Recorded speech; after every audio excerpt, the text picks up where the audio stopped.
Nah, ini kondisi Indonesia dari perspektif ancaman.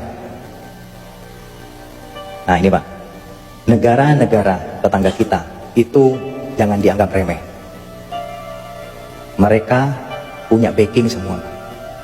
Indonesia dari dulu kita menamakan diri sebagai negara non-blok, tidak memihak kanan kiri. Jadi kita kalau diserang oleh negara lain, kalau kita gak kuat, tinggal lama. Tapi negara tetangga kita seperti Selandia Baru, Australia, Singapura, Malaysia, Inggris, ini membentuk yang namanya FPDA, Five Power Defense Agreement. Jadi organisasi ini adalah organisasi persemakmuran Inggris Raya. Kalau Malaysia misalnya diserang oleh negara lain, maka 5 negara ini juga akan membantu. Kalau Singapura perang sama kita Pak, bukan hanya Singapura yang menyerang kita, tapi 5 negara ini akan menyerang kita juga. Makanya mereka bergaya Pak, gak takut. Malaysia sudah mencaplok Sipa dan Likitan, kalah kita. Nah ini di belakangnya banyak nih, ada Selandia Baru, ada Australia, ada Inggris, kalah. Sipa dan Likitan lepas ke Malaysia. Ini Pak, Sipa dan Likitan, Blok Ambalat, ini Malaysia. Singapura yang negaranya kecil, ya sebesar kota Malang, dia berani-beraninya Pak melaksanakan reklamasi pantai ke arah kita. Berani-beraninya dia tidak setuju menolak nama KRI Usman Harun. Apa hubungannya? Kok berani negara kecil? Ya berani karena ini Pak di belakangnya. Indonesia takut. Tapi kemarin Indonesia sempat tegas, oh nggak peduli. Bagi saya Usman Harun itu adalah pahlawan. Bagi Anda mungkin ya silakan. Pemberontak kami gak ada urusan. Tapi bagi kami Usman Harun adalah pahlawan. Nah itu hebat. Berani kita. Kayaknya tetap mereka tidak ungkit-ungkit lagi. Nah ini Pak, ini salah satu bukti negara kecil kok berani gitu ke Indonesia. Kurang ajar ya kira. Ngelambak dia. Lawan Malang aja emang gak berani. Lawan Indonesia kurang ajar. Australia nah, menyadap pejabat tinggi kita, disadap SBY. Bayangkan, ini negara tetangga kita, jangan dianggap remeh, ini bisa berbahaya bagi kita.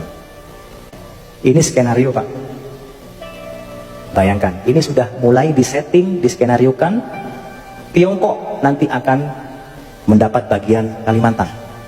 FPDA, Australia semua tadi itu, Inggris, Malaysia, Pulau Sumatera dan NTT. Pulau apa ini Pak? Sulawesi itu nanti ISIS Pak. Kemudian ini yang paling kaya raya ini punyanya Amerika.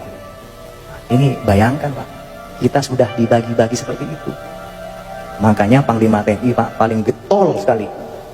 Beliau menyampaikan masalah wawasan kebangsaan. Kalau negara kita, masyarakat kita tidak kuat Pak, seperti sekarang ini, mudah dihasut, diprovokasi, diadu domba, mereka akan mudah sekali Pak membagi-bagi kekayaan bangsa kita ini.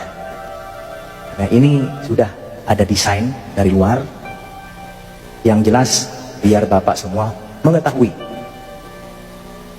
Ini mungkin orang nggak percaya, ya silakan nggak percaya nggak apa-apa. Tapi ini sudah melalui berbagai data, fakta, informasi yang akurat. Gak usah jauh-jauh Pak, Timur-Timur aja lepas. Apalagi yang sangat kaya. Banyak orang melirik Pak. Timur-Timur hanya sebagian kecil, ada celah timur di situ. Ini sudah banyak sekali yang mengincar. Apalagi Papua. Papua itu kita keruk aja Pak, sudah ada emasnya. Sekarang ada nambah lagi, ada uraniumnya. Siapa yang nggak tergiur? Emasnya gak habis-habis Pak, Freeport itu. Semua emas yang mensuplai Amerika, yang mensuplai Eropa, itu kebanyakan dari Freeport. Ini Amerika nih. Oke, janjian dia. Oke, Tiongkok ini kita bagi-bagi. Biar kita gak tukaran, saya Papua lah. Anda ya udahlah Kalimantan aja, lumayan tuh banyak ininya. Banyak ladangnya, banyak kebunnya. Kemudian FPDA, ya wis. Jawa nih belum nih. Nah, Jawa karena masih kuat soalnya. Jawa masih belum berani dia. Tapi sudah ada Pak. Mungkin Jawa nanti jadi negara sendiri, mungkin. Mereka diambil oleh Amerika. Karena kan Jawa ya mungkin negara Jawa nanti. Tapi kita Pak, kita harus berdoa semua agar supaya ini tidak terjadi. Nah gimana caranya Pak? Kalau kita antisipasi, kita tinggal nunggu bom waktu aja Pak. Ya. di end habis sudah tinggal nama seperti Sriwijaya dan Majapahit. Saya tanya Pak di sini, apakah Bapak menjamin 10-20 tahun ke depan Indonesia masih utuh? Menjamin nggak? Nggak ada yang menjamin Pak. Apakah NKRI masih utuh? Nggak ada yang menjamin. Wong Timur lepas, sudah bukan NKRI lagi, itu kurang satu udah.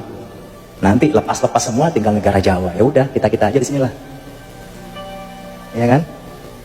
Ini Pak, kalau gak diantisipasi dengan baik, bisa terjadi Pak. Tidak ada yang tidak mungkin.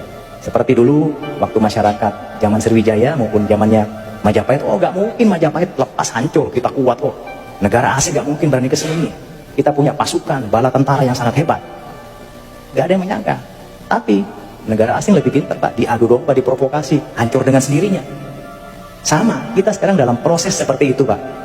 Kita diadu domba, kita dihasut, kita diprovokasi, di media sosial dibikin informasi yang ngarang-ngarang. Akhirnya kita terhasut, kita marah, berantem, mereka senang Pak. TNI Polri berantem, wah senang mereka. Wah, TNI-nya udah mulai sama polisi sudah berantem nih, wah senang. Wah, umat Islamnya ini sudah mulai berantem nih, wah bagus, senang. Oleh karena itu, Bung Karno pernah mengatakan Pak, perjuanganku lebih mudah karena mengusir penjajah, tapi perjuanganmu akan lebih sulit karena melawan bangsamu sendiri. Berbicara masalah PKI, saya sudah menyampaikan tadi, itu semua ada invisible hands, ada desain dari luar. Cuman yang saya sampaikan tadi adalah dampaknya, Pak. Artinya Indonesia ini ke depan itu akan dibagi-bagi Pak oleh negara yang punya kepentingan. PKI itu salah satu dari proxy war mereka, ya Pak ya. Tadi saya bilang tadi di sana ada Tiongkok kan, Cina mengambil apa tadi Pak? Apa? Kalimantan. Nah, ya disitulah mereka Pak menyebarkan proxy war-nya menggunakan invisible hand-nya. Salah satunya ya PKI tadi. Jadi itu merupakan desain yang kalau kita berpikir itu belum sampai pikiran kita Pak. PKI itu sengaja memang sekarang digambirkan lagi. Tujuannya apa? Yang tadi itu. Tiongkok punya kepentingan kepada bangsa Indonesia. Salah satunya biar kita, bangsa kita semakin carut marut, dimasukkanlah isu PKI. Dibuatlah PKI akan tumbuh lagi. Memang akan tumbuh betul. Kenapa? Kita tidak boleh memungkiri Pak. Orang-orang yang berjiwa komunis itu sudah masuk ke kalangan kita. Masuk di pemerintahan, di DPRD, ya, bahkan di ulama. Mungkin juga di TNI Polri. Sudah ada Pak. Cuman kita gak usah lah, ini kan saudara kita semua. Yang saya bahas tadi itu adalah orang-orang pihak luar yang punya kepentingan. Mereka menggunakan bangsa kita sendiri Pak. Kasihan, kita menjadi korban. Jadi kita komunis ini menggunakan orang-orang Indonesia sendiri untuk masuk ke berbagai kalangan. Tujuannya apa? Misalnya dia masuk di pemerintahan, misalnya dia masuk di DPRD, sudah ada deal-deal. Nanti kalau Anda menjadi anggota dewan, kalau Anda menjadi pejabat Pemkot, tolong buat kebijakan yang menguntungkan saya. Nah itu sudah ada deal-dealnya Pak. Ya mungkin Bapak lebih tahu lah, gak usah saya bahas lebih lanjut, nanti tidak elok. Ya, itu sudah ada deal-dealnya.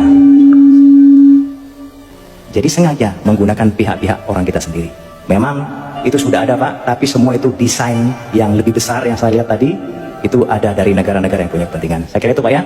Terima kasih.